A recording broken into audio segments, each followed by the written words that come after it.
There we go.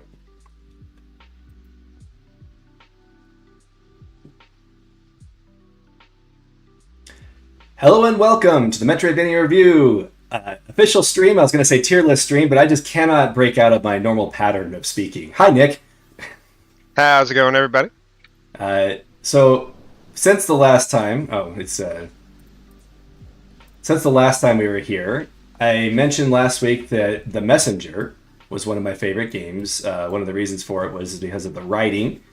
I kind of like everything about it. So to me, it's an S tier game. This last week, I convinced Nick to buy it, and to him, so for me, S tier stands for standard. To him, S tier stands for sure would like a few more checkpoints. Is that right, Nick? Yeah, there are not enough checkpoints. It's really drilled down to my number one pet peeve with games, and that's making me play too much. I can totally understand that. I mean, I'm in that position in my life as well, where it means a lot to me to not have to spend more time on things that frustrate me. But based on the streams that we have done together, as you know, I have a little bit more of a threshold for that, I think. Yeah, I think there's a tolerance level on that for everybody. I mean, it's not a bad game. I'd put it B tier from what I've played. I'm thoroughly enjoying the quote unquote story, but I guess it's more accurate to say the writing. Yes. That's very legitimately laugh out loud funny, and I've been enjoying the game. It's fun, but yeah, just the example I used with you earlier was a game like Meat Boy or Celeste. If I fail a challenge, I am right back into the challenge I failed immediately. So I'm trying it again. And I don't care if I'm trying that challenge 50 times and it takes me forever. That won't bother me. But if I have 5 challenges and I keep dying on challenge 4 and I have to play challenge 1, 2, and 3 every time to get to challenge 4, that will kill a game for me in short order. So I didn't even remember that aspect of The Messenger. As I reviewed games over the years, I talked to a lot of people and learned a lot more about what other people like. When I wrote The Messenger, it's what I write down that I remember the most, which is one of the reasons why I can remember 4 years back. When I wrote The Messenger, I don't think I had that. I quite understood that insight, so I probably would have mentioned that if I reviewed it today, that the checkpoints are possibly too far apart. Now, as a Mega Man player, where you play Wily 1 and you have to go through the entire first section of the tower before you could fight the dragon every time, I guess I'm used to it at this point. I mean, I think there's an element to, if you enjoy the game or the gameplay that you're playing is like particularly in your wheelhouse, yeah. Which for me, that's Mario. I can play through Mario levels, which are gauntlets. I mean, it's not, if you die on a challenge, you're not right back to that challenge. You got to play back to it. And for some reason, I can do that in Mario. Apparently, I can't do it in The Messenger. Anyway, Messenger was actually on my list of games I would have streamed together. Maybe we should do that sometime so you can see it if you decide you don't want to play it anymore. Playthrough, I might get back to it. We'll see. Strider is on the list to answer Potato Power's question. I don't think we're getting to Strider today. That was one that I did in the last 2 years. But we will get to Strider eventually. It may be next week. But speaking of which, we have a lot of games to get through, as we know. We wanted to do this in 4 weeks. I wanted to open up right here and say it's probably not happening at the rate we're going. But we're going to try and go quick today. And the less we talk about that, the quicker we can go. So Shantae actually was on the list, Shantae 2. On the first stream, I said that Shantae 2 wasn't on the list, and that I was happy to skip to Shantae 3.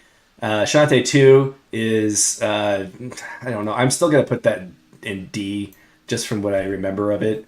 That was one of the first ones that I did. I had a copy, and so I'm like, all right, we'll put this in the thing because I know that this is considered a Metroidvania.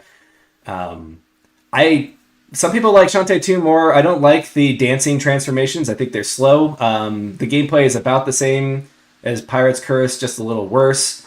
And more to the point, as my first experience with Shantae, my impressions of who Shantae was weren't very good in this game. She's kind of a brat in this game. So Hey, sometimes brats want to play games and be able to identify with characters too.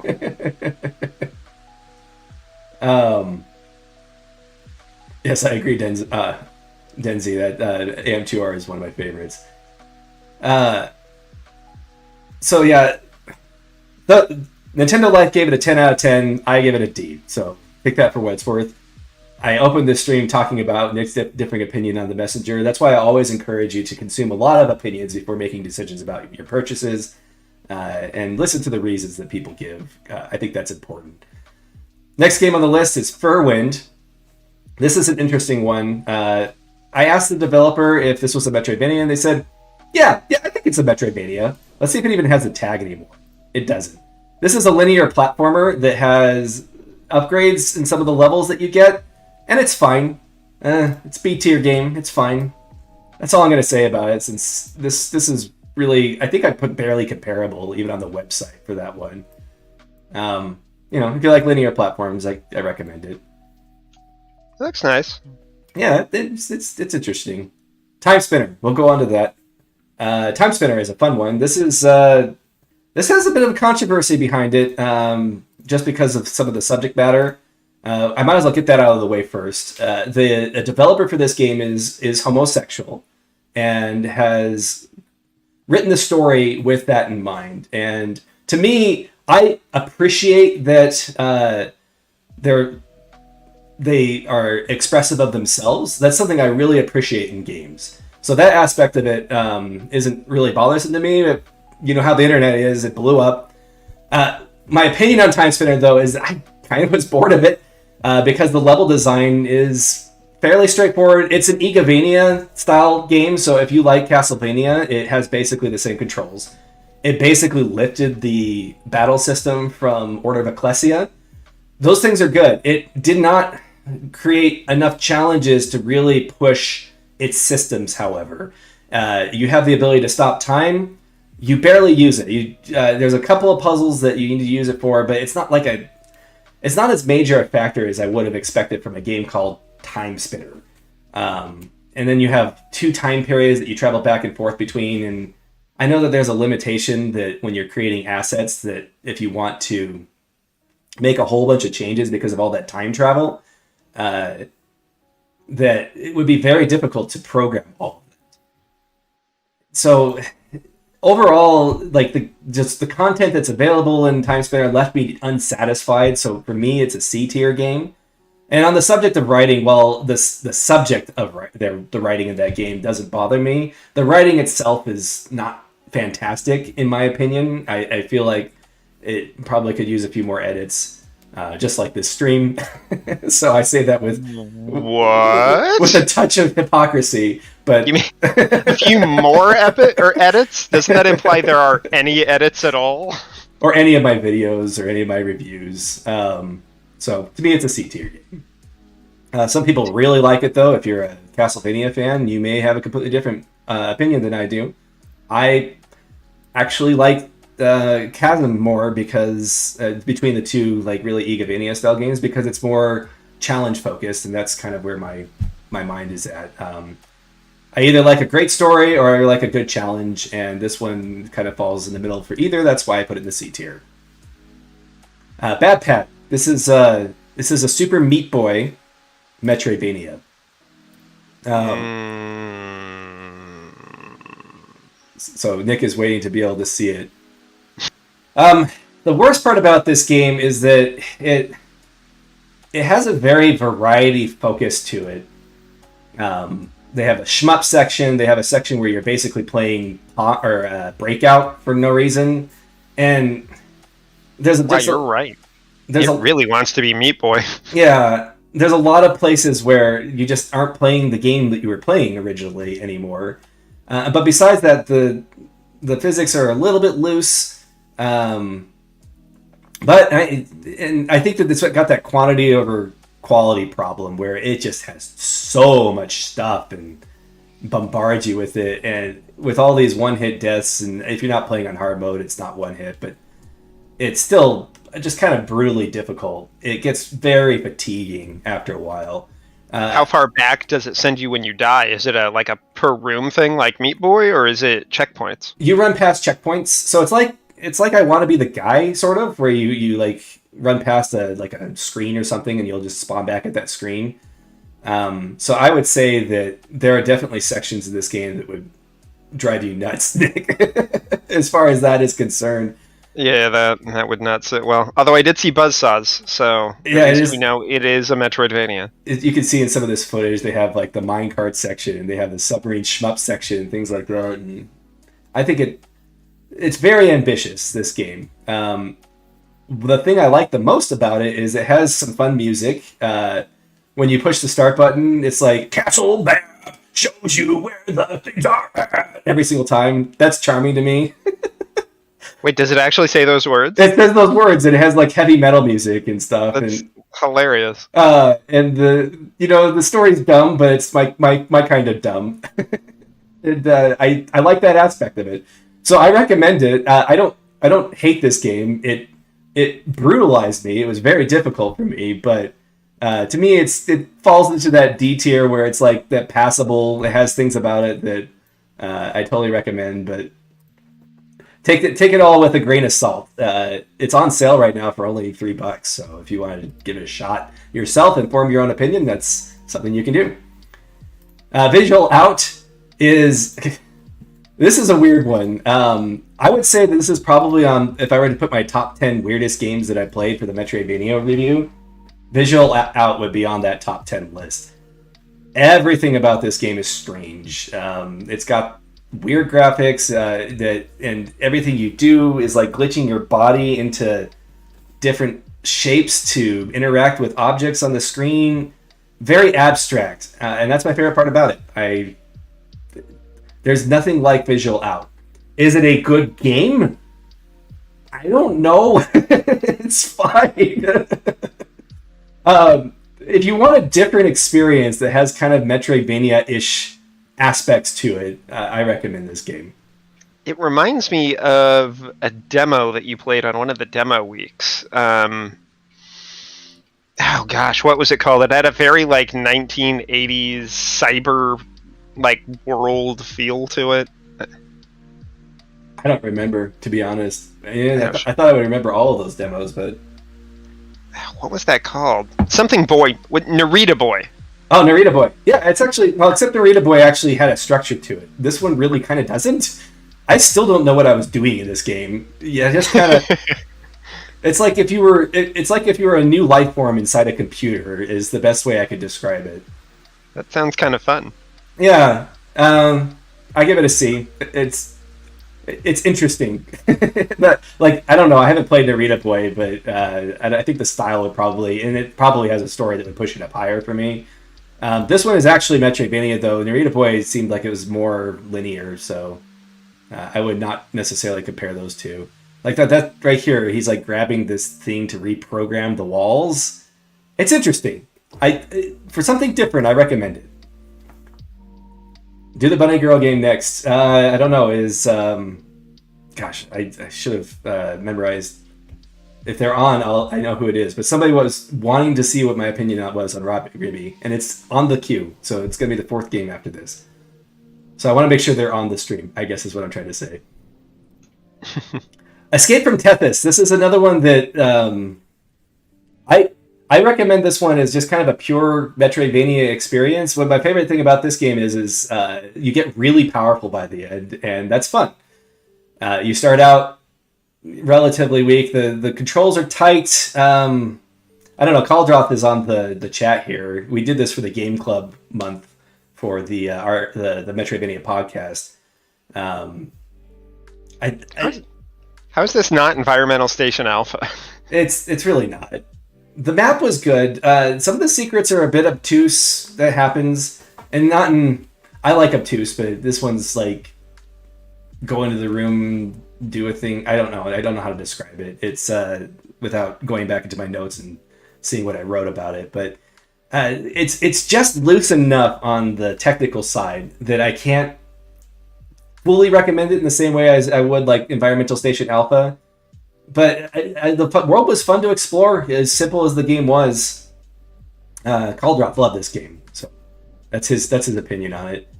I think I put this in the C tier, and I think that's where I'm going to leave it. It's a bit short. I beat it in 5 hours, but it's fun to get through it and just become overpowered. Highly recommend it.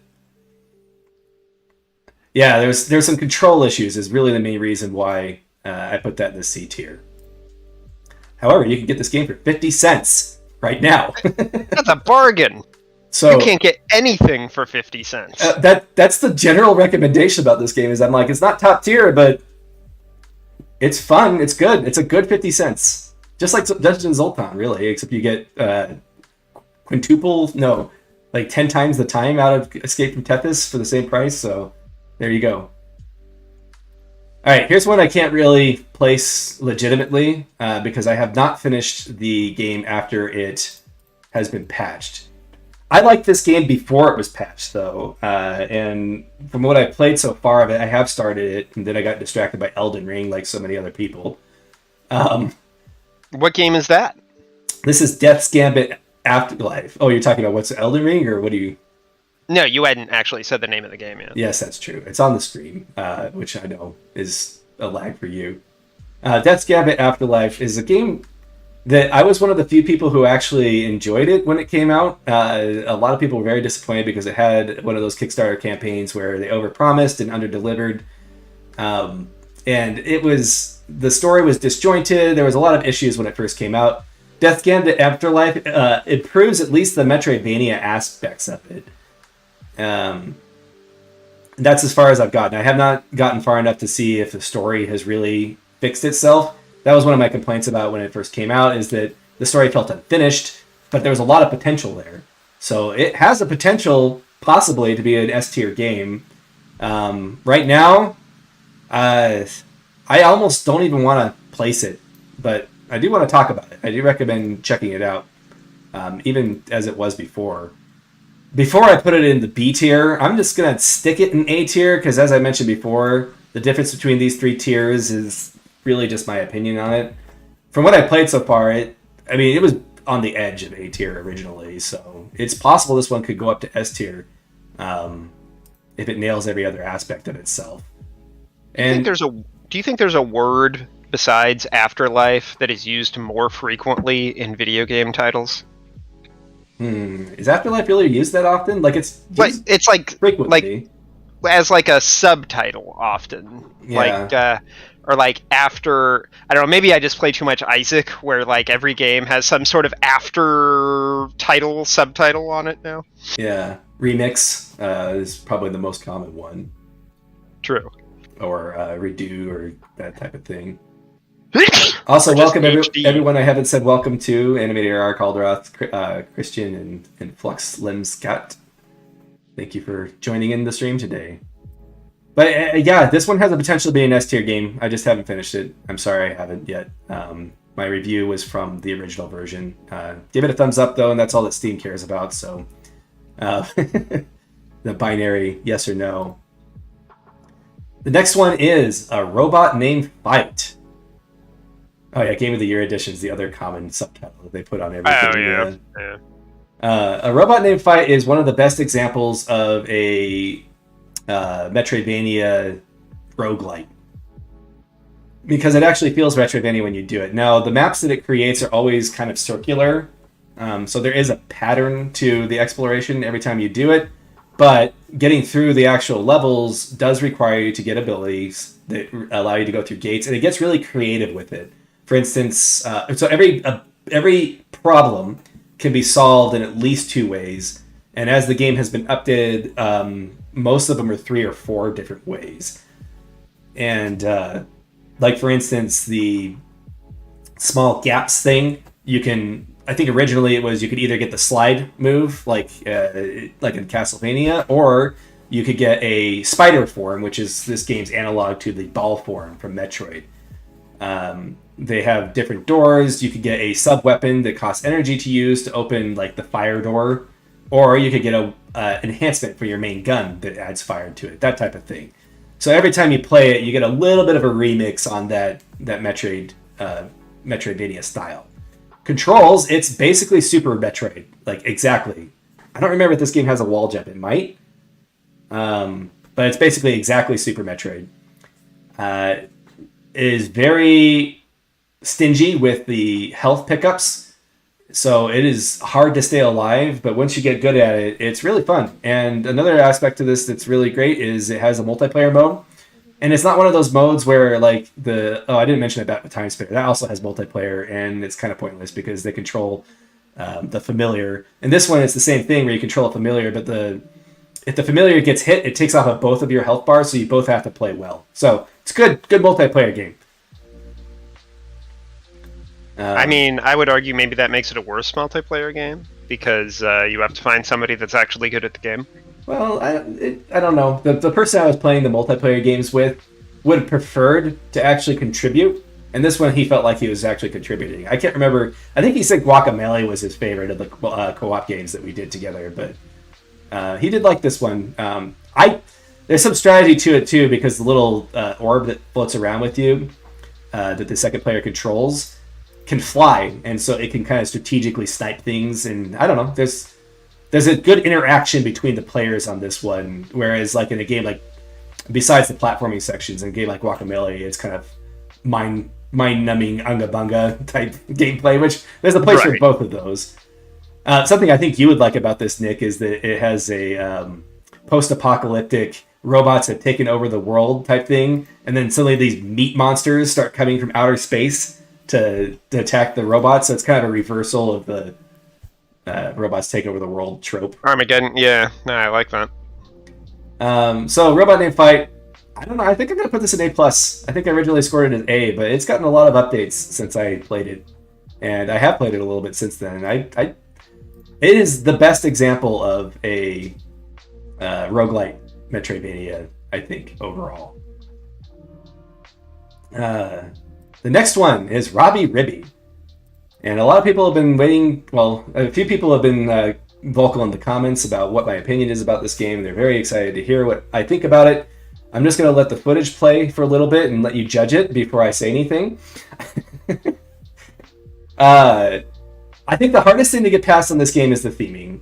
You play a bunny girl in a bathing suit, and most importantly, your companion, as you can see on the footage right now, is wearing only ribbons as a top, because her name is Ribbon. And that's a turnoff for a lot of people, including myself. But I did see when a lot of people recommended this game to me, and I always have a little bit of skepticism when I hear recommendations. This one deserves it. It deserves its overwhelmingly positive original reviews. The most recent reviews are dropped a little bit, but that's how Steam works. I think Samase, who was on the stream last week, says that this is his favorite Metroidvania overall for being a Metroidvania, and it is one of the most Metroidvanias out there in the sense that it just has this great expansive world. There's so many ways that you can explore it and so many upgrades that you can find. When I say there's so many ways to explore it, let me explain what I mean by that. In Super Metroid, you can go out of order for so many items. I'm going to say so many a couple more times just to make sure I keep repeating that. So many times. All that sequence breaking that you can do in Super Metroid, Rabi-Ribi takes that to the next level, and you can actually beat this game with 0% collectibles. They cheat a little bit. Some areas they put extra platforms to make it possible to do, but it is possible to do, and that's really neat in my mind. If you enjoy exploration, highly recommend this game. If you enjoy hard bullet hell combat, turn the difficulty up and enjoy that too. But if you just enjoy exploration, you can turn the difficulty all the way down and just go around and enjoy a great world to explore and find all the collectibles. Animator R, I recommend just turning the difficulty all the way down. I think that would help. As far as the story goes, I have to mention that it doesn't come across as a fetish game. It comes across as a game with a bunch of children in it acting innocent, with some very suggestive things that happen that are more of what you project into it and less of what actually is portrayed. With that said, I've learned some things about the developer that I could not think it's not intentional in any way. So... Well, I mean, yeah, look at the art style. I mean, come on. Take that for what you will. It kind of makes fun of its own audience, though, which I kind of appreciate. All right, so that's Rabi-Ribi. That one is A plus tier for me. And let me explain why it's not S tier after everything I just said about it. I think that the story kind of brings it down just a little bit for me, that theming. And again, the difference between A plus and S for me is completely arbitrary on little things like that. But also, a little bit of the platforming, some of the more challenging sections is not conveyed well enough with those little sprites that they have. And the difficulty modes are confusing and really hard for a new player to decide which is best for themselves, which is really a shame, because I think that getting overwhelmed with all those options at the beginning is going to be a barrier for some people. Yes, and Calderoth does say you can skip all the dialogue, and that it can be a benefit for some people. Next game is Omega Strike. So remember when I said that Shantae was milquetoast in the sense that like it wasn't particularly difficult, the challenges weren't like super in your face. This is that to the extreme. This is like the most bland game that I've played, and it has none of the personality that Shantae has, so it doesn't have that going for it. You just kind of go through the game and shoot things and go to the next area and shoot more things, and it just got so like, with all the other options you have available, boring is the worst thing you can do. Something like Bad Pad, where it has way more jank than this game, is more interesting to me because it has that personality. It has at least a unique level of challenge to it that can elevate it. This one, there's not anything particularly wrong with it, and that's its problem. It has a character switching system that it doesn't do very well. Let me see if I can get... So it's only showing the one guy, but you can switch between like the shotgun guy. It's effectively not any different than switching weapons, except that this one has a double jump, this guy right here. And so basically you play him all the time unless you need to hit something below you, then you switch to this guy, and if you need to hit something in front of you, you switch to this guy. The character switching system just isn't used very well. So this game is an E-tier game for me. Like you said, it was boring, and I looked at the text, and it was like, this game has a vast, open-ended world. And I'm like, that's not a good thing. By the way, if you're a developer, focus on your theming when you're trying to sell your game. So many developers these days are talking about gameplay mechanics, and this right here describes so many games now that it is completely useless, like Nick said. Speaking of games of personality, the next game on the list is Dust, an Elysian Tale. This is a furry Metroidvania, and let me see if I can get some screenshots of some of the character portraits. Do they even show it? The gameplay art is gorgeous. I love the way the effects all come in together. The character portraits look like something you'd see off of DeviantArt, which could be a good thing or a bad thing depending on whether or not you like this type of thing. But it is a gorgeous game to play. As far as is it a good game to play, it's kind of easy. I turn the difficulty almost all the way up. All the way up is a little bit too meat spongy. But playing it on the second highest difficulty, I enjoyed playing it. Overall, it's kind of, because of how easy it is, it kind of just, the gameplay itself is forgettable to me. The story is probably a benefit for this game, though. The writing is actually halfway decent. I would say that it isn't anything particularly surprising if you're familiar with a lot of these type of stories, but I think it's well told well enough. I recommend this game. I think it's fun, if not a little bit unchallenging. I think I ended up giving it a C, and I think that's where it belongs next to Rogue Legacy and that type of thing. Not because of any particular flaws, mostly just because the gameplay is just okay. So did it awaken your persona? No. Not any more than Rabi-Ribi awakened my moe. My inner moe. The next game is Superwind the Game. This is a nostalgia bait game. As you can see, it has lots of great CRT filters. And as the gameplay itself is platforming focused. The entire game is platforming challenges. There are no enemies that you kill. It has an overworld map like Zelda 2, where you go from platforming section to platforming section. And in fact, the straight up Zelda 2 reference right there in the video. And the object of the game is to just collect these gems, and that's it. Just go through some platforming challenges to do that. It's good, relaxing game. I think some of the challenges are fantastic. As the game gets harder, people who enjoy platforming challenges will have a lot of fun with this one because there's some great challenge levels to it. To me, the theming kind of is a little bit bland, but the story was a bit confusing. I'm actually watching this and reminded about the story a little bit in a kind of pretentious way. Distracting me with your jabs. He said you can't awaken something that is already awake.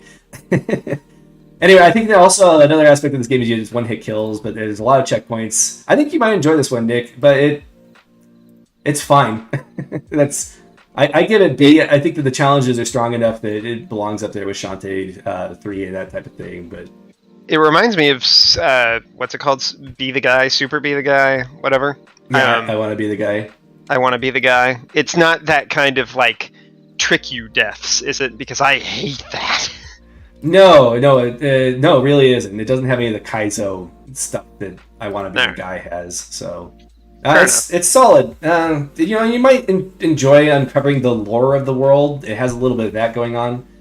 I don't know if that's just like bait to try and get the crowd that really liked Fez, or you should get people talking about it, and that's fine if a developer wants to do that. To me, the gameplay is the main focus on this one. And it's good. Fuedal Alloy is a game that I like that basically nobody else does. As you can see, it has mixed reviews. This game has exactly 2 bosses. I think it might only have 1 boss. Kind of a Igavania style exploration with some stamina type mechanics to it. You can see in the top left corner of the screen here, there's like a little heat gauge up there. As you swing your weapon, your robot gets hotter and you have to let it cool down. There's some areas that there's heat, like a lava area that makes it so you can't use your stamina at all, so you can only platform in those sections. They show the one boss in the screenshots on the page. The problem with this game is that you look at it and you see a robot with a fish head, and you think, oh, this game's going to be quirky, and it doesn't really do that. It's just a straightforward mechanics-focused gameplay game. And for what it is, I enjoyed it. I thought it was good and relaxing. I love loving games that nobody else does. But yeah, no, I think that's true. You should like what you like and just enjoy it. But yeah, it's kind of charming. Yeah, it was a good, relaxing game to play. I don't know what game I played before it. Sometimes that biases my opinion on, it's like, this is the perfect game to play after the game I just played. I think it may have been Superwind the game before this, but playing this one, I thought it was just super solid. It's kind of like Chasm for me. The mechanics just carried it for me. Now, I'm not going to say that it's an A tier game. I think I originally put it in B tier. It probably belongs in C tier. I want to give it a little higher. I enjoyed it, but some people played it and were really disappointed with it, and I think that they weren't wrong, but I enjoyed it. Yeah, Denzo got bored of it too. Speaking of C-tier games that have other qualities that elevate it, there's this game here, which is called Mech Chip. In this game, you play as you play as a little chip, and you find mechs, and you occupy those mechs, and those mechs give you different abilities. Structurally, it's a little bit like Gato Roboto, which we'll talk about at some point. I think that the reason why I put this in the C tier is it's kind of a little too straightforward. Some of the bosses are a little bit jank. But overall, I think it's a good game, and I like it. And it's only $5 when it's on full price, so you could probably get this one for $1 or less on a sale. It looks Vexel-based. Voxel, yeah, Vexel. Creature in the Well. I don't know if I played Creature in the Well. It has a monochromatic presentation. Fun game. But probably belongs in C tier for what it is. Again, I'm not trying to order these in any way at this point. We'll possibly do that on the final stream if we really want to get to that nitty-gritty. I'm skipping a couple of the games that I reviewed because we're going to do all those at the end of the stream today, which I probably should mention what our plans are at the beginning of the stream, but this is a stream, so you're probably hopping in the middle of it and out however you want anyway, so. Continue with mid-tier games. Alchemist Castle. Unlike Mech Chip, it doesn't have like the weird quirks and kind of just interesting concept. This one is a little bit more straightforward, and the reason why it's a C-tier game for me is just because it doesn't really do a whole lot to differentiate itself. It does have some puzzle platforming elements, as you saw with like the box pushing there, but overall it's just kind of forgettable is the problem with it. Some of the controls are a little bit weird, like your weapon in this game is throwing Alchemist bottles. But... Is there an Alchemist mechanic? Like, do you brew things? So, like you saw right there in the video that you'll see in 15 seconds from now, Nick, you collect potions, and those are basically your Metroidvania power-ups, and you just drink them. It's like Dr. Jekyll, Mr. Hyde type thing, where you're just gulping down all these potions, and that's where your power-ups come from. There is no like combining resources mechanic to bring home that Alchemist idea, which that would have a better Alchemist game is the Shovel Knight expansion. What knight was he? Was Plague Knight? Plague Knight, yeah. He was basically an alchemist. I mean, he threw potions. You didn't really have like an alchemist aspect to that either. That was just more like a new moveset for Shovel Knight to me, but... Didn't you mix potions? Maybe you didn't. Yeah, you did, didn't you? You could like combine effects. Huh.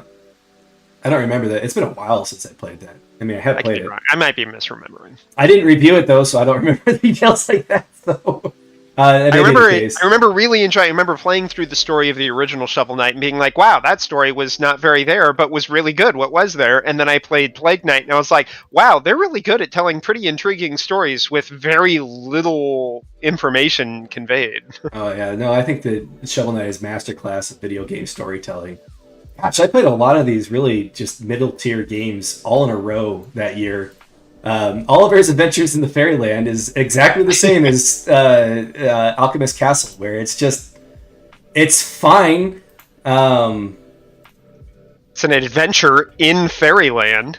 Now this one I think actually falls under the mini Metroidvania tag, so in my mind that makes it a little bit more accessible and more easy to recommend, but I don't know, it's fine. He goes to the Fairyland and he saves a princess and you can collect NPCs. Normally that's something I really like, but it's one of those where it's like you just collect bodies, so they might as well just be gems.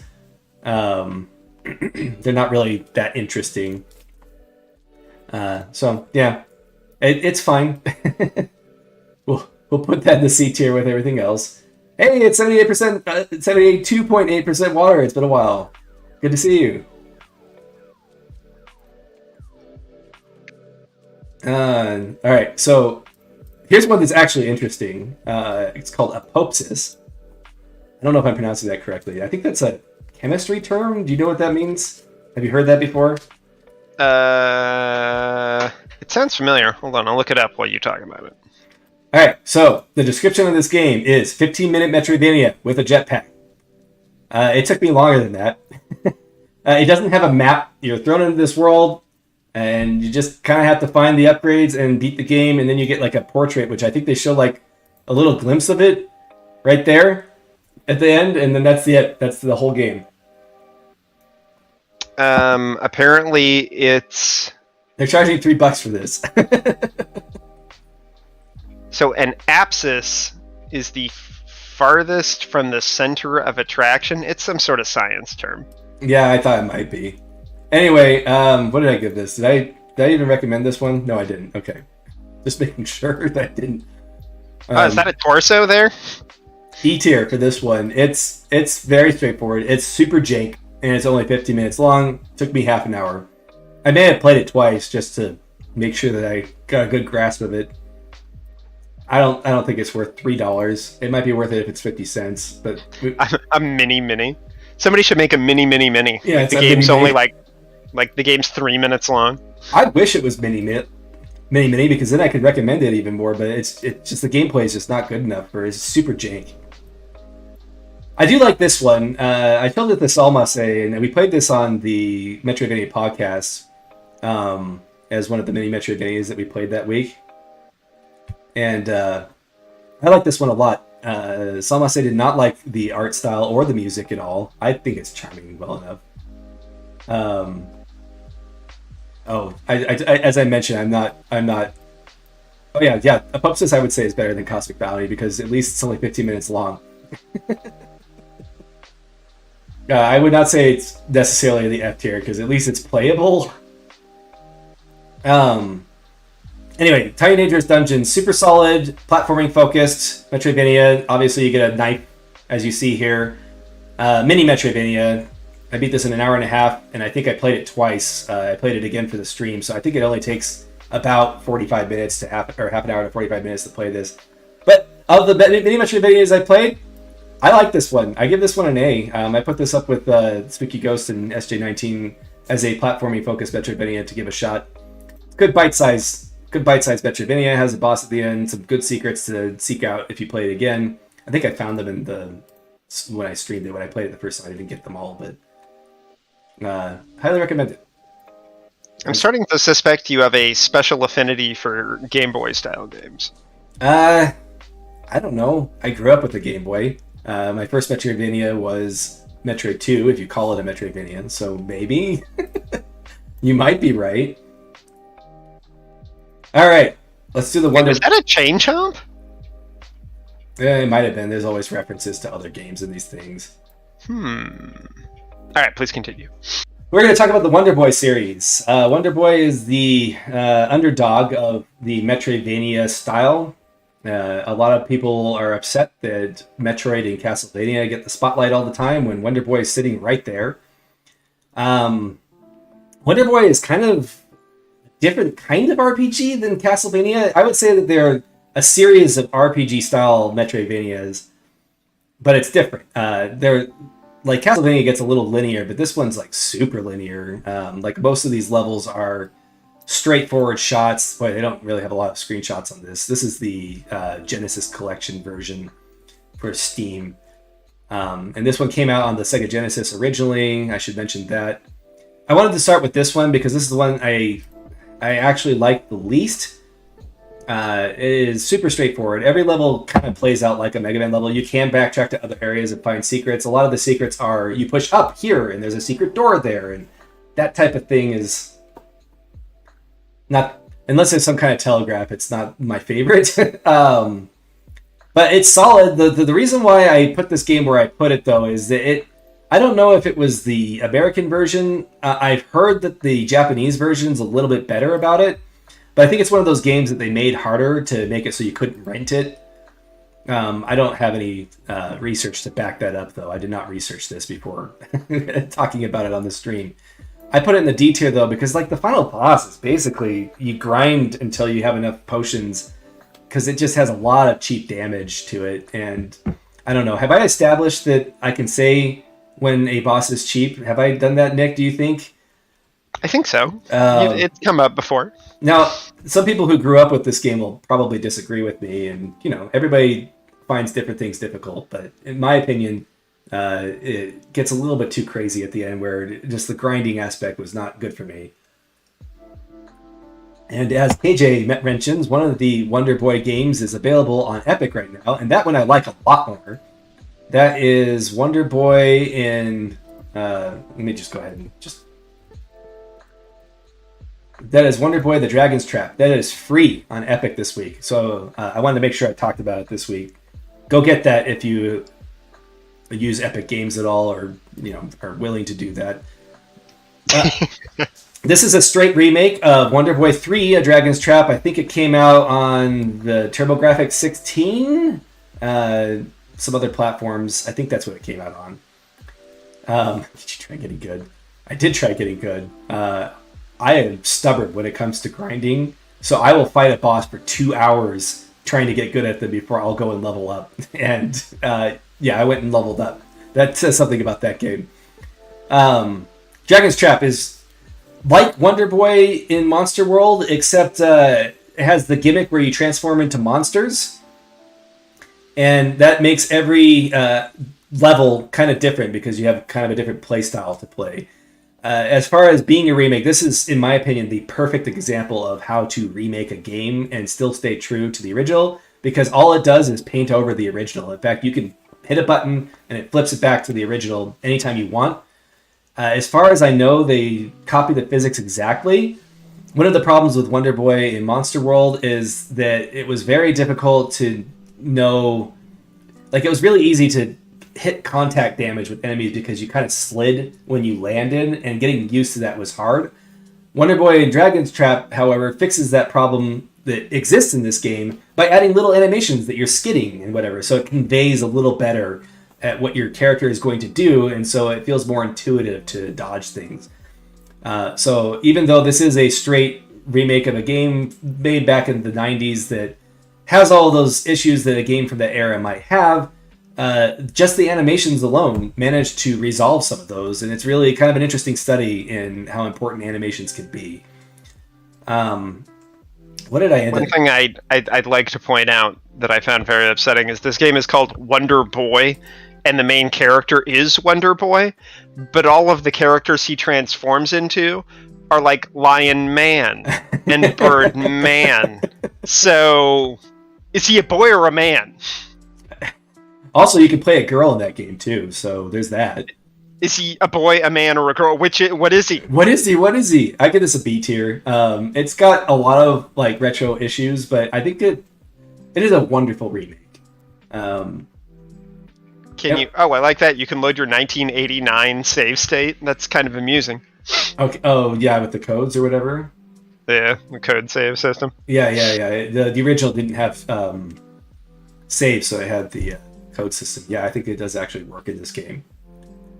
Does he try to get into a rated R movie and they won't let him in, so he turns into Birdman and then they let him in? Is this a reference to that Shazam movie, or? No, it's just everybody's a man except for him. All right, so in linear succession of what games I actually played, I have not played Asha and Wonderland or whatever it is called yet. But this is the third game I played of the Wonder Boy series. This is not specifically in the Wonder Boy series, but I think they basically had IP rights to it because they reference it directly. Like they have literally statues of the Wonder Boy characters in here. Oh, I'm sure. Yeah, I'm sure they do. There's no way they don't. So this is the perfection of the formula that was started in the 90s. All of those issues that I mentioned that were kind of like physics issues or conveyance issues have been completely resolved. The bosses are more interesting. There's a lot more like puzzle platforming that you can enjoy that makes it feel like a fully fleshed out modern game.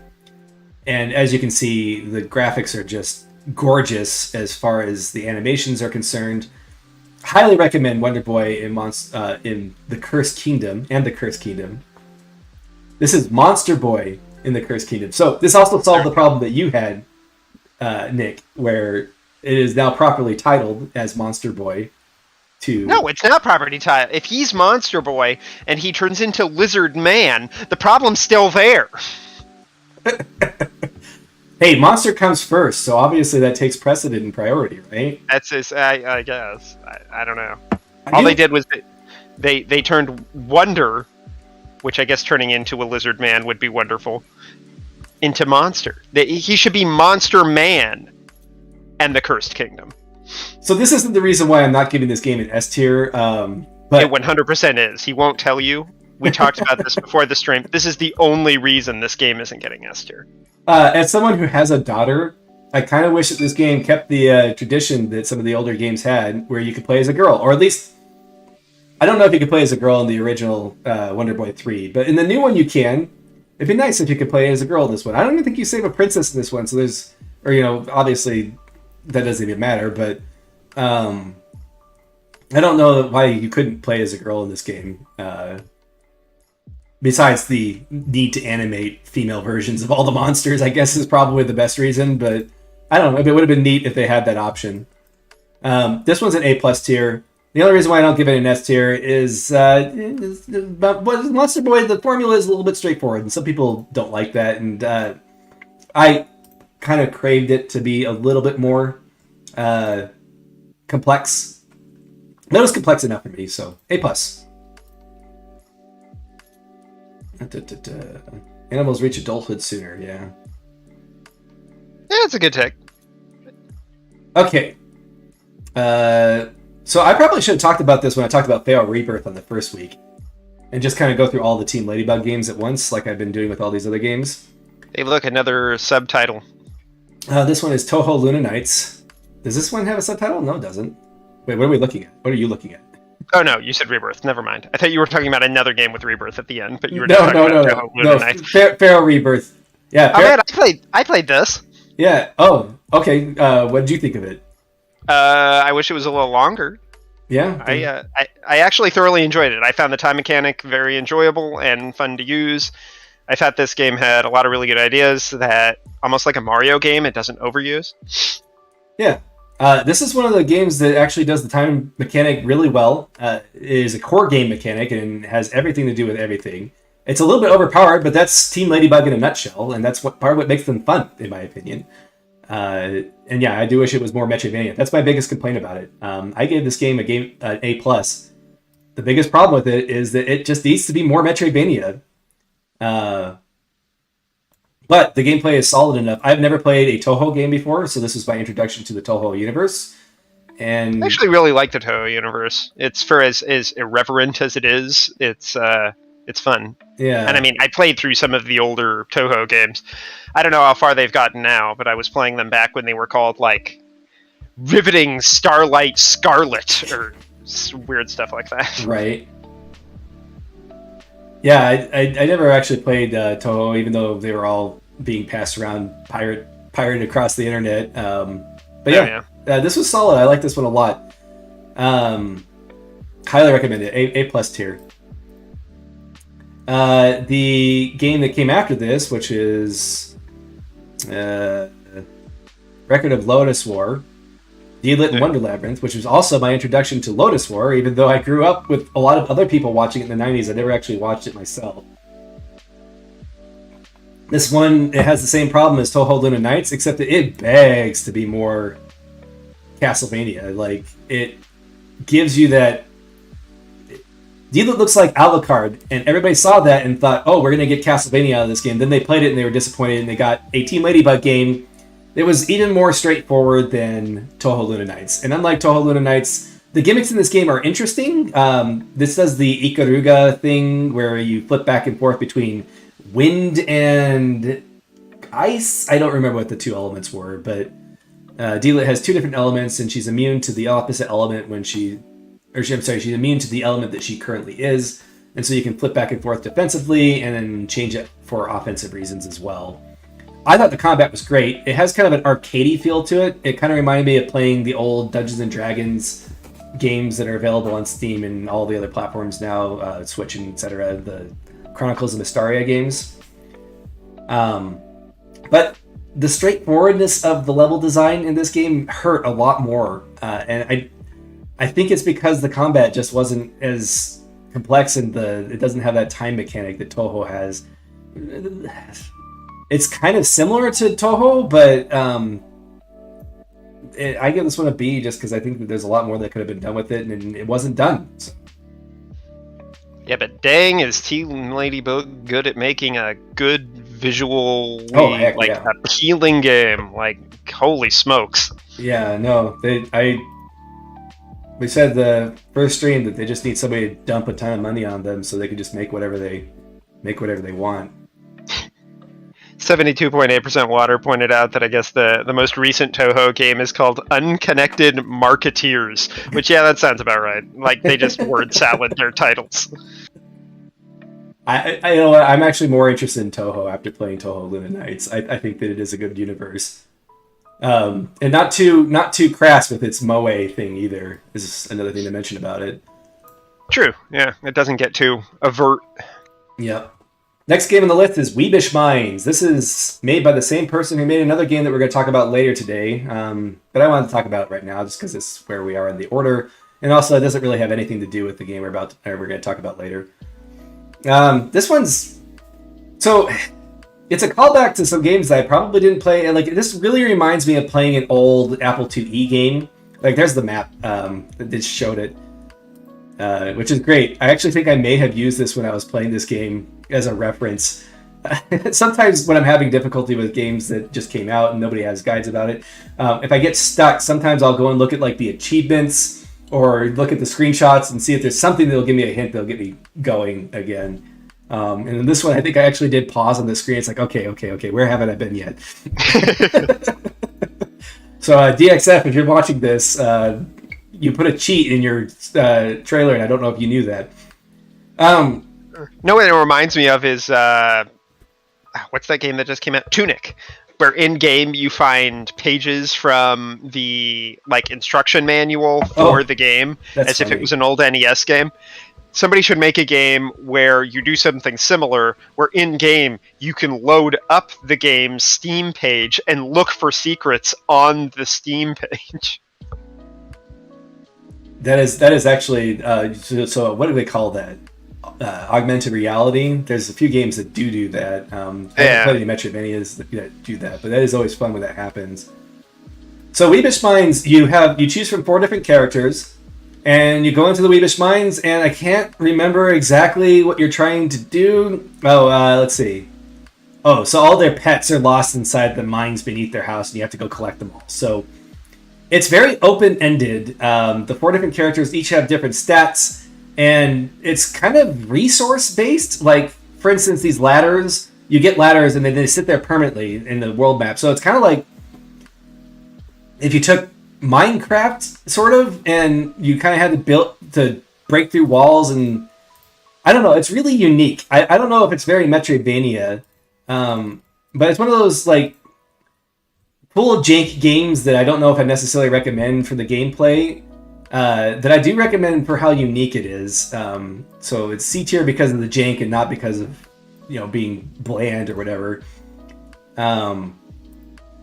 So I recommend checking it out if you want just something different. It's super hard. When you die, it's like Ninja Turtles where you have to the original NES Ninja Turtles where you have to go find your other people again, like tied up in the mine. And so it's very punishing. But I found out you can save and quit whenever you want. You start at the top of the mine, so you can just basically save scum the game, which is what I did. So, but I recommend it for something unique. I got no problem with save scumming. Yeah, I don't know. It depends. Okay, Wuppo Definitive Edition. This is also not very Metroidvania. I compare this one to like Monkey Island. It feels more like an adventure game. The game is kind of segmented into 3 different chapters where you have a goal. For instance, one of them is you have to get the city to achieve a certain... so they have like a social score that the city is rated by. Like the whole city has like a high score, and it's what the government there uses to motivate the workers to work. And everything you do contributes to the city's like social score. And so the object is to max out that score, because then the city's like, all right, we're going to build this mine we've always wanted to build or whatever. I don't remember what it is, or a train or something. And then that opens up the next area and eventually gets you to your ultimate goal, which is to find a new home because you're kicked out of your house because you hadn't been paying your rent.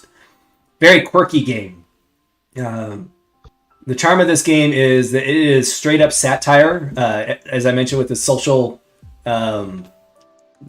score thing, straight up satire of how governments work.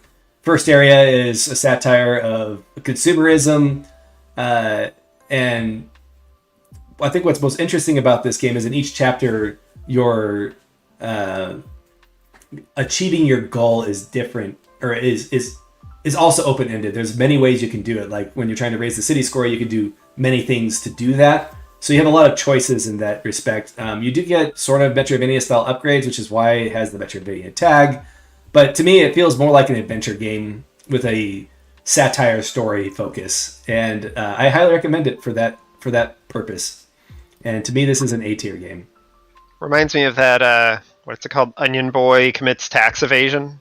Yeah, you can tell it just by the name of that. It's That one's got a quirk to it. Let's see if we can try and cover Castle in the Darkness. We got 4 more. We're getting close to the time. Let's go through Castle in the Darkness, and then we'll jump over to our reviews. Robot Wants It All, A tier. If you played the Flash games back in the day, this might be nostalgic for some people, but this is a collection of the Flash games that were originally released for free in web browser, and then it has a 6th unique to this game web browser game. This is a collection of mini Metroidvanias. They are all great. There are a bunch of mutations you can put on those mini Metroidvanias that you do not get in the Flash games. So if you're trying to justify whether or not you should spend, up to $20 on this, those mutations really broaden the amount of time you can spend on this game, and it is just fun. Some of the different games that are available I like less than others, but for the most part, they are just a fantastic collection of mini Metroidvanias. I think that Wuppo is one that's worth gifting to other people. All right, so this one's funny, just because there was a controversy on our Metroidvania one year with this game, and people still like to fight this game directly on whether or not it is a Metroidvania, because it is in 3D and it's a first-person Metroidvania. If you believe that Metroid Prime is a Metroidvania, then you gotta accept this game, right? No, it's not necessarily true. This game plays out. It is, in my opinion, it is a Metroidvania, but it does kind of lock you into areas in the same way that you might get locked into an area in Portal. It's like open world Portal. It's very puzzle platforming focused. The combat is completely brainless, but it is a good break from the puzzling, in my opinion. Let's just wreck some stuff for just a minute. Okay, now let's go back to the game. Really, the highlight is the puzzle platforming. It has some great satire. It feels like Monty Python. I give this game an S tier. I think it's that good, just because of all of its elements coming together, and its stick figure style is just super charming. Yeah, think Prime, but it isn't because it's too dungeony. I think comparing it to Portal is probably more fair. I think they even mentioned Portal up here. Yeah, Portal, Zelda, and Metroid. And then that about sums it up. And like, unlike Portal, it doesn't have like one gimmick. It has multiple gimmicks. Like this block creation is one that apparently they put in the game because they felt in A Link to the Past the thing that created blocks wasn't utilized enough. And I agree with that. And if you want something that focuses on creating blocks, that's a good one to do. Would I consider Carrion a Metroidvania? I have played part of Carrion, and I stopped playing because I didn't think it was Metroidvania enough, and there was a lot of competition for Metroidvanias at the time. So I guess that answers your question. It's on Game Pass right now. Yeah. But it's dropping off, so if you're interested at all in playing it, now's your chance. It's short enough that you should play it quickly if you have Game Pass. Creepy Castle is very unique. I dare compare this game to Undertale. I know that saying that could create a different grouping of emotions depending on what your experience was with the fan base of that game. I like this more. It has that focus on emotion, and like that's literally what the theming of the game is talking, or it explores the idea of emotions and the importance of emotions and the drawbacks of that. That is where the story is focused. It is a very story-focused game. The gameplay is it's really hard to sell this game from the screenshots alone. I'm trying to find like if there's footage of the actual gameplay. You come up to monsters and then you go into like these little like WarioWare style mini games when you fight them, and that is the main challenge of the game.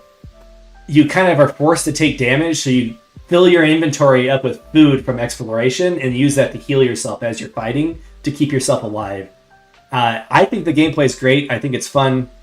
It might get a little bit old with all the content available, but this game comes in chapters, so you can kind of take it in bites. There's one chapter I would say just completely ignore.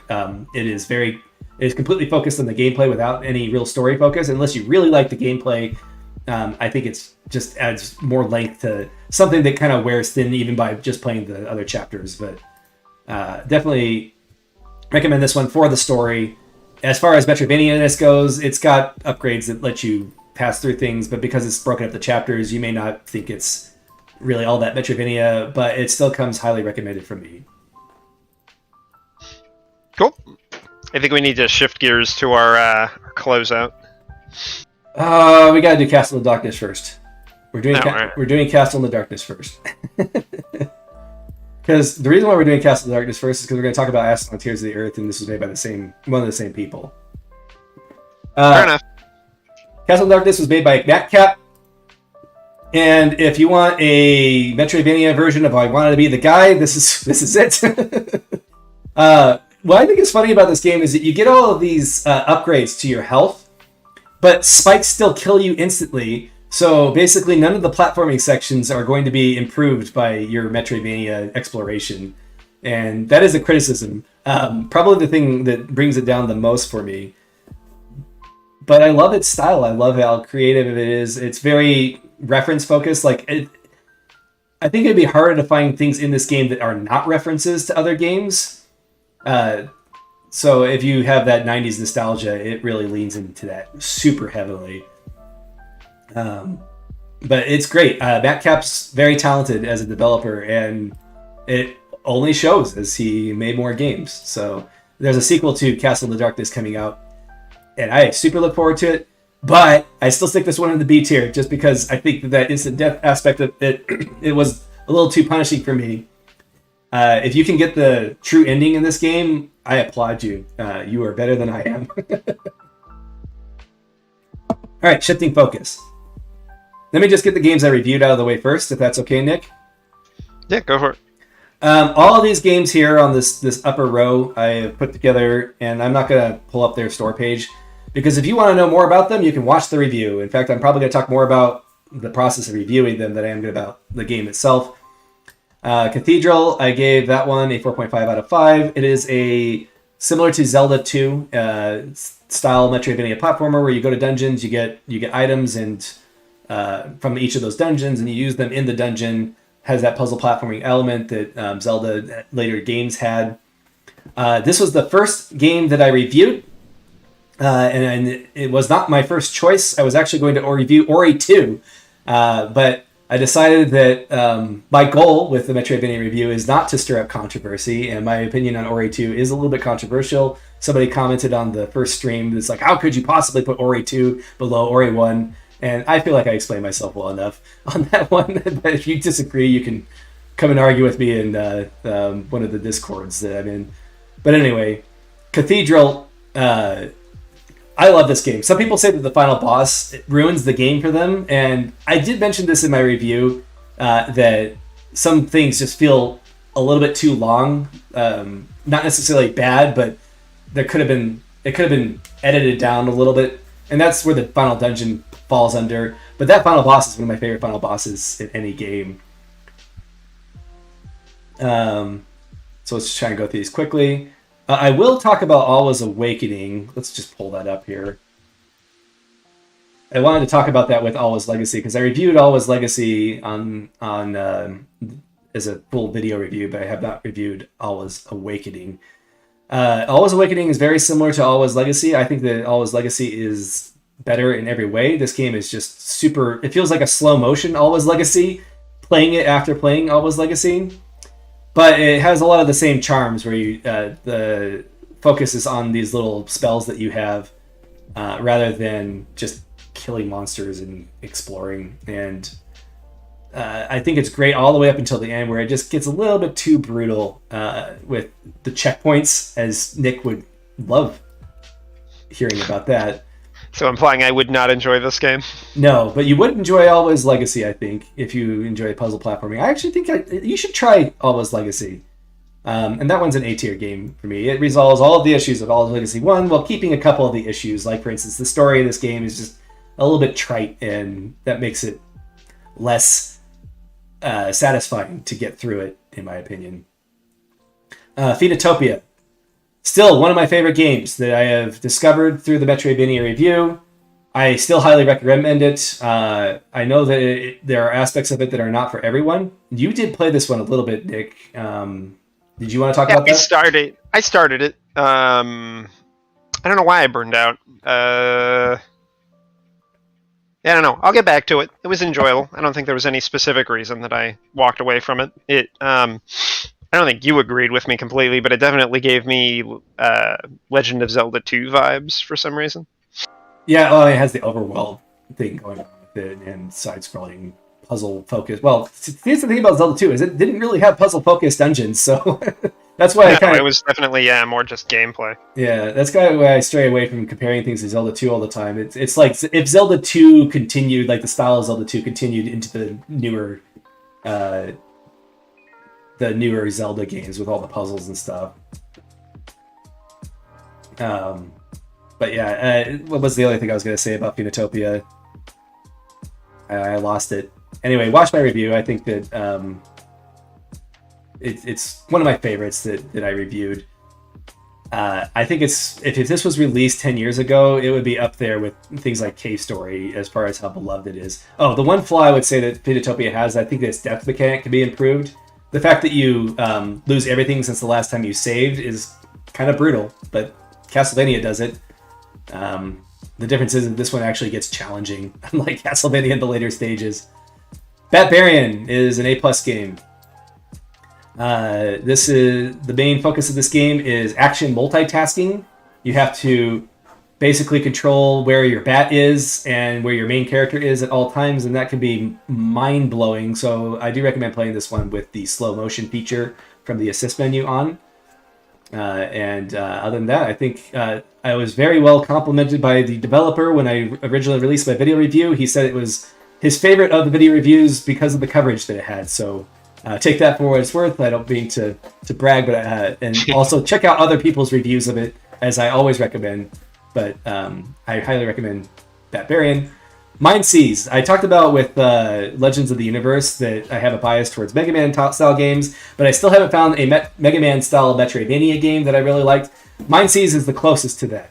It's not exactly the same. You don't have like the triple shot gun, but that feel of just dash dodging and that movement that you get from Mega Man X is really captured well in MindSeize, in my opinion. I think my biggest complaint about MindSeize is that I wish there was more of it. And there's a couple of points in the game where it locks you out of backtracking to other areas that can be troublesome to some people, I think. Like there's one boss in particular that once you initiate it, you cannot go and explore anywhere else. And if the boss is giving you trouble, you have no choice but to get good instead of going and finding his weakness, which you may or may not have found through your Metroidvania exploration. So,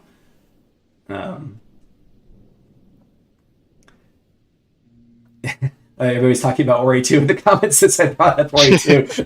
There you go. It just sucks all the air out of the room. Gosh, yes, well, that's one of the reasons why I didn't review it first. So let me kind of make a quick comparison with Ori 2 real quick, as long as we're on the subject. The reason why I put Ori 2 in A+ tier and Ori 1 in the S tier is, as I mentioned, because I feel like the content does not support the comment that was put into Ori Will of the Wisps. To support that opinion, I want to point out that Ori 2 has 6 bosses, whereas Hollow Knight has like 39 bosses, which is also a combat-focused game. And of those 6 bosses that Ori 2 has, I think at least 3 of them are gimmick bosses where you really just can't use the combat system that they had designed. And that's why I put it in A+ tier. You can have a different opinion about that. You can like it more. It is a fantastic game. And as I mentioned, the difference between S and A+ is little things like that push it up or down for me. I think if it's above an A, it's already made it as far as being a great game. Lyle and Cube Scepter.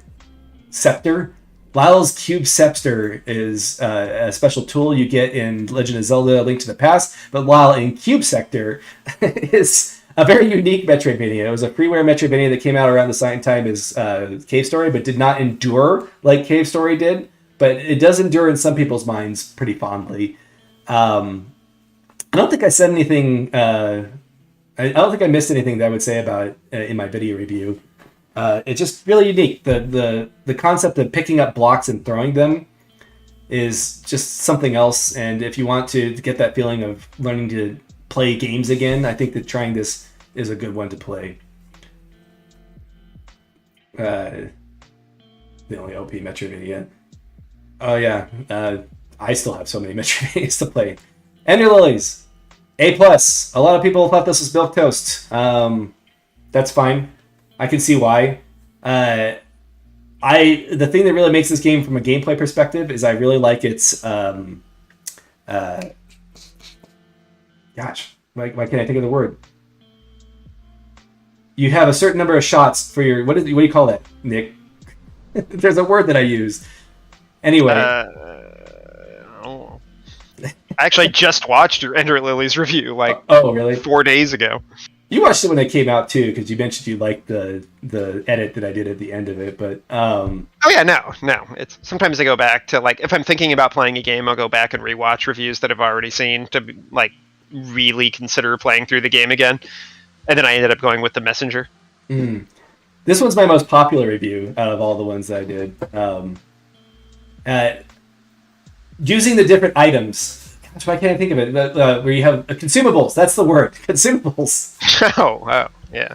You have all these different spells, and it was fun to try and use those. I think if you go through the game using only the sword, you can do that, and that's, I think, maybe a fault that the game has. I think the game's much more enjoyable if you just use those consumables up and really learn how to use them. And I actually played it again, in the last 3 months, just to try out some of the other weapons. And some of the other weapons are actually better than the sword, so it's actually worth doing that. If people are interested, comment below. I might be able to do a tier list of Ender Lilies weapons or consumables and talk about my opinion about just kind of like a guide for Ender Lilies. Which, because it's my most popular video, if you wanted to grow the channel, that might be the best thing for me to do.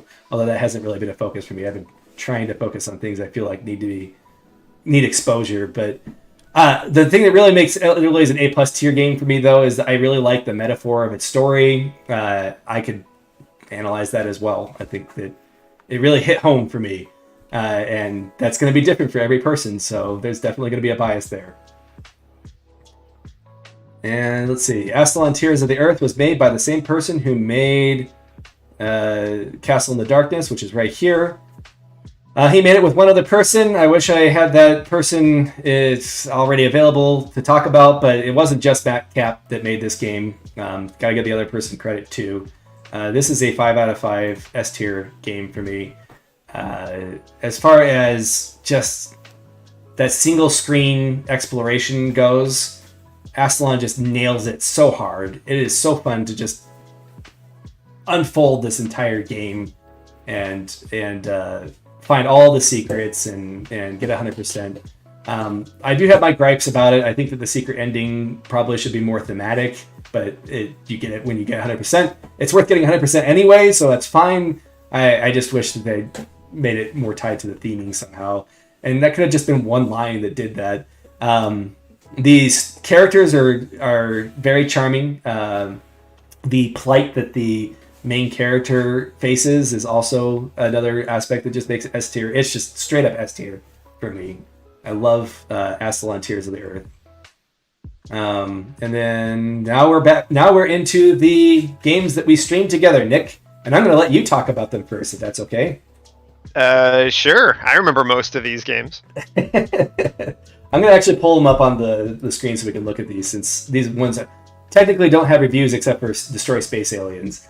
The first one is Environmental Station Alpha. That was the first thing I streamed. Yeah, that was and definitely a good place to start. A game that has a lot of very visually distinct areas and was fun to explore and discover. And it was also, I mean, one of the things that made it fun for me to watch was it's a very puzzle box style game where, more than a lot of other Metroidvanias, it feels like you're running around, flipping switches, opening up little secret areas, and figuring out what needs to be done to solve that puzzle box. And probably didn't hurt that you had already solved the puzzle box, so there wasn't a whole lot of running around trying to figure out exactly what to do. There was some of that, but not a lot.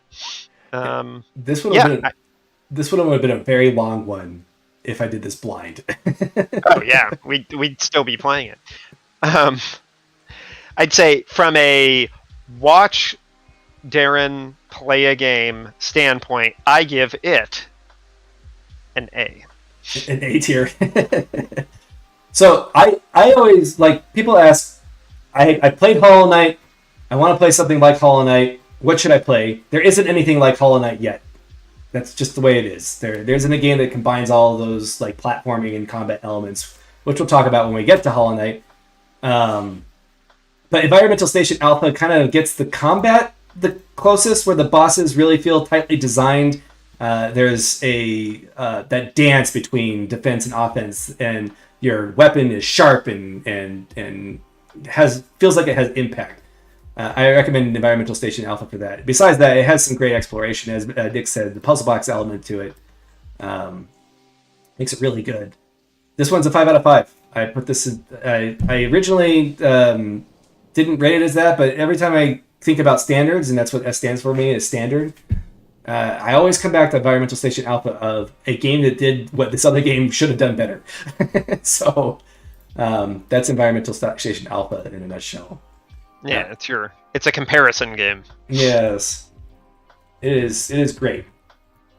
It's also very hard, and some people might be turned off by that.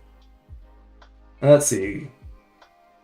Oh, so why are some sorted below, and why are some supported in the Nancy Drew tier? So first time we streamed this 72.8% water, we were like, where is it?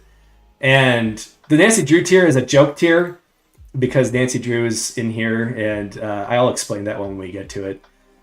When I put them in this tier, it keeps them in the same order, even if I refresh my browser, whereas if they're down here, they get stuck. Now, or they'll re-scramble themselves. But also, I kind of kept two separate things because I wanted to separate the ones that we streamed together from the games we were just going through. That's the reason why. So this is just where I'm organizing things so I don't have to spend so much time looking for them. Next one is Vision Soft Reset, Nick. I think this might be your favorite one. Oh man, I had so much fun watching that game. Yeah. So the best part of this game is on the ship. There's this huge tool that you talk to every once in a while. No, Wally. Oh, Wally. Yeah, so it's a game that plays with time, and it plays with time better than any other game I have ever, well, I didn't play this game, watched that plays with time. It does it in a very, controllable way, and with the whole, timeline mechanic, and, seeing where things split off and stuff. I really enjoyed it. It was a fun story with fun characters. I liked the enemies in this game, including probably the greatest enemy of all time, which was that little Prince Rupert's drop, which I think might be its own video on your YouTube. Yes. Thing. The best moment of all of our streaming. Of all our streaming, when he blew up, and then he blew you up again, and then he blew you up again, and he's got this goofy look on his face. Anyway, it's gold. Just for that moment alone, I give this a watch Darren stream this A+. Oh no, wait, S. You're gonna give this an S tier? It's S. It is a standard maker. Yeah, honestly, I originally put this in A tier, just because the end of the game is the weakest part, and that's the thing that sticks in your memory. I'm going to put it in A+ tier. Is it S tier? I think it just needs a little bit more to get to the S tier. I've actually, the developer contacted me somewhere where we're just chatting, and it's like, yeah, we, games have to finish at some point, and they felt like that they could have done more with it, but it is just so good for what it is. There isn't any other game like this, and if you want to see a game do time travel just perfectly, this is a perfect time travel game. And mechanically, it's also great. It's so solid. The controls, the way that she shoots, it's nothing that hasn't been done before, but it is very well executed. So I think the Cauldron gives this one, probably would give this one an S. Everybody's still talking about Environmental Station Alpha, as they should be. Environmental Station Alpha is great. Check out Vision Soft Reset if you haven't already. I think I mentioned the bundle for you. It's in one of those bundles. Bundle for Ukraine, the Black Lives Matter bundle. One of those bundles. I don't know if it was in the Pride Month one from last month, but you might have it on itch.io if you bought any of those bundles. Dig it up, play it. It's good. Let's see. Bon Appetit. I just closed my window, didn't I? Let me undo that real quick. Bon Appetit. I remember it was a fun, goofy. It was a good palate cleanser game. I enjoyed the fact that the main character looks like he's wearing a diaper. That was pretty funny. You're thinking of Super Skelemania. Oh, you're right. I am thinking of Super Skelemania. It hasn't come up on my screen yet. I guess that goes to show how much of an impact. Oh, this is the one where you're fighting the cultists that are like. Yeah. This is one yeah. The voracious king. Yeah. I think we actually beat this in like one sitting, didn't we? Yeah. No. I had memorized this game and I could speedrun it in less than an hour at this point. I mean, the end of the game really made the whole game when you got the secret ending and you just die. Oh, you're thinking of Pirate Station Alpha. You're really mixing these up. Wait, no, doesn't it in Bon Appetit like an anvil lands on you at the end of the game, doesn't it? No, I don't think so. It might have been a different game we played. Oh man, I'm getting these all confused. This was sure a game that you played that I vaguely remember. It was only one stream, so I guess it couldn't have made that much of an impact. But we did use it as a palate cleanser game because I knew I could beat it. I guess that gives it. I'm gonna give it a D. Forget it out of 10. That's sad. Yeah. I love DXF games. He's such a great. He's very active and social. But anyway, that doesn't impact my opinion about the game at all. My opinion on that hasn't changed. This one caught me off guard. As I played this one, I probably beat it maybe 10 times. The fact that it's only an hour long helps with that. But this one was really fun for me to break down and just figure out. And maybe that was part of the problem is that when I streamed it, it was after I had already done that. If I was playing it blind, this would have been a fun one to watch somebody play blind, I think. It's jank as heck, but that's almost part of the charm. And it almost doesn't matter because overcoming that is part of the game. There's so many ways that the different abilities interact with things, and so many ways you could route it. As far as building a world that is just fun to chew on, Bon Appetit is one of my favorites. I give it a 4. I put this in, if you want to see some footage of it and hear a little bit more about it, it is in my top 10 Metroidvanias from 2020, I think. So you can see a little bit more about it there. All right, Destroy Space Aliens. All right, this is the one where you have a diaper on, right? Don't do it. No. Don't do it. Oh, it's got mix? That saddens me. Anyway. I thoroughly enjoyed watching Destroy Space Aliens. It had a fun story. I enjoyed... Oddly, I enjoyed the world that was created and kind of talking about it and the expanded headspace that we made for it. This is the one we had the dev on and talked to, right? Yes, Indiana Ores was on here. Indiana Ores, yeah. So that was really cool. That was a cool element to it. I kind of got into the nitty-gritty of how games get made, which was really, really interesting for me. So I give that stream I'm going to give that an S as well. That was a good stream. Yeah, no, I think overall it was fun to play this one through together. 72.8% water has a crush on this game. I love this game.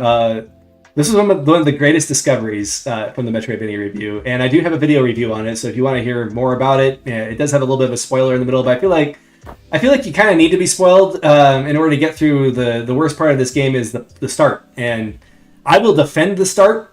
Even the developers the start's not very good, but I'm like, I'll defend the start. I think that the start kind of works thematically with this game's entire thing. I wouldn't change it. With that said, it is the worst part. So I don't know. There's a dichotomy there. Sure. Anyway, my video review goes into all the details on the gameplay. I recommend checking that out. But Flying Fire is actually making a new game called Project Delta, which we also did a stream of the demo. And I really look forward to how this game pans out. It is a game that you literally construct, like using a computer. Like the different elements of the world are pieced together before you go into it. and you choose which ability upgrades you put into that world as you find ability upgrades. So like after you've unlocked it, you can create a new world with that ability upgrade. Very interesting concept. He calls it a procedural meta Metroid like adventure. I'm looking forward to this one a lot. It looks very unique. So yeah, keep an eye on Flying Fire. This one's A tier just because of that start. Go check out the video review for that one. I keep closing my tab. I should probably stop doing that. Now this is the one where it looks like you're wearing a diaper. Oh, all right, we finally made it. Yes. What was the name of this one? It hasn't come up on my screen. Super Skelemania. Oh, yeah, Super Skelemania. There's his diaper. Maybe this is the one where it ends with an anvil landing on top of you. Yes. Like you finally get skin and then an anvil lands on you. Yes, we did not actually get skin on stream. I played this one blind on stream, so we did not get the secret ending. But I sent you the YouTube of the secret ending. Oh yeah, afterwards. That's right. But yeah, that was great. That ending. I mean, granted, you didn't do it in the stream, so I guess I shouldn't count it. But that was very amusing. I'll say stream score. I mean, movement in this game was really fun to watch. It had a very kind of like dynamic. Everything's animated really well, which I enjoyed. I'll give it a B. I got a B. This is the second best mini Metroidvania that I played. This one took us an hour and a half to beat blind. If you want to get the secret ending, it's going to take you a little bit more effort than that. But the fact that it has a secret ending is actually a benefit for it. But as far as platforming games go, it's very unique. The way that you run up walls, the way the physics works, it feels kind of almost Mario-ish. And part of dealing with those physics is part of the puzzle of the game. So yeah, this one's an A tier for me. Super Skelemania is fine. Short but fine. I think if you like platforming games, it's up there. All right, this one is one. What? Now, did you want to break this, or do you want to run over? Let's go over and just finish off the last two, because I want to finish off on one or the last one. Okay. By the way, we did stream the entire Metroid series. We're not doing that because we did that last week. Just throwing that out there. Blasphemous. Blasphemous. We spent too much time on Blasphemous. I think that second playthrough was a mistake. The first playthrough I thoroughly enjoyed. I liked the style of the game. We really made an effort to talk about the lore of the game, I think more than any other stream, and probably because there's a lot more lore in Blasphemous than, let's say, like Super Skelemania. Yeah. So we had the opportunity to talk about that lore. That content kind of ran dry as we pushed into, like, the, I don't know, what, 10th time we streamed this. Sure. But for the content that was there, it was very enjoyable to watch. I'd give it a solid shoot. I'll give it an A. Yeah, A. I'll watch A. So here's the best thing, Nick. They've added even more content since we played it. And I'm watching the trailer for Wounds of Eventide, and I'm like, oh, that looks cool. I should go back and play that. Blasphemous is a game that when it came out, it had major issues. They fixed basically all of those issues by adding teleporting to the game. And then besides that, it's just, I think my biggest complaint about it is that the bosses are a little bit too easy. That makes it feel a little bit disappointing. But the more content that they added to this game, the more that was resolved just by virtue of content alone. So going back to Ori 2, I don't want to keep bringing that up. I keep saying that the content is the issue with that game. If they did a definitive edition of Ori 2 where they added more content like Blasphemous, then my opinion could completely change. And that's what happened with Blasphemous. This was a B tier game that got into the A tier after that. And who knows, maybe it's A plus now that it's been had even more content added to it. But yeah, Blasphemous is worthwhile in my opinion. It also had one of the funniest, I think it was an April Fool's joke, but they advertised, or maybe this was a real mode. I don't think it was, but it was. Did they just call it Spike mode, where just like every surface is spikes? That was a great April Fool's joke. People didn't like how this game has instant death. That was one of the biggest complaints they had about it. So they did a trailer where they had a level that was all spikes. Yeah, just nothing but spikes. By the way, that is something that people hate about it, is the instant death. Didn't bother me. That's one of those issues that it depends on how much you get caught by them. And there's certainly games that I'm going to be talking about where I got caught by things a lot more than other people. And that colors your opinion when you're like, okay, this game isn't fair because this is happening. I didn't get caught by the spikes enough to feel that way. So, that changes things a little bit. Spikes everywhere. All right, we're ending the stream on Hollow Knight. Denzo says, everyone shut up about Hollow Knight. Oh, time for Hollow Knight. We all know it's good, he says. So, I never played Hollow Knight. People always talk about it. It looks like... No, I'm kidding. I played Hollow Knight. As far as the stream goes, I thoroughly enjoyed it. I mean, obviously. I knew a lot about Hollow Knight. I had just recently played through it again for the second or third time before you played through it, so I was very knowledgeable about it. Yeah. You know, it's just a gorgeous, beautiful world. It's got fun characters. It's got lore for days. It's the perfect Metroidvania. That's what else is there to say? That's it. We all know it's good. Do we really even need to say more about this? There's been so much said about this game. It's not a controversial opinion that I put this as in my top 3 games of all time. We really don't need to say more about it. One thing I will say, though, is it will never get a video review because it doesn't need one. And because there's so much content out there about it anyway. And I'm going to say it right now, Silksong's the same way. I don't feel like I need to cover it. Unless I have a controversial opinion worth talking about. I have a controversial opinion about a few things that I'm not going to make video reviews about, just because I don't feel like I need to add to contention. It's Hollow Knight, guys. Are you implying YouTube is full of too much contention? Yeah, it's a hot take. My hot take about YouTube is that it's full of contention and strife and people hating each other, and I don't want to contribute to that. So I'm sorry if I have, everyone. I love you all. Thank you for watching. That is where we're going to end the stream. Hollow Knight is a S-tier game. I don't even think I have to justify that. Next week, I'm going to talk about the worst Metroidvania I played. So this week we talked about Hollow Knight, which is tied for the best Metroidvania I played. Next week I'm going to talk about the worst Metroidvania I played as the final thing that we do for the stream. I don't want to hype it up too much because we're probably not going to talk about it that much. I am actually thinking about making a video review of it, though, just because everybody asks me, what is the worst Metroidvania you played? And I hate talking about that because of the contention problem. But we're going to talk about it next week, so stay tuned.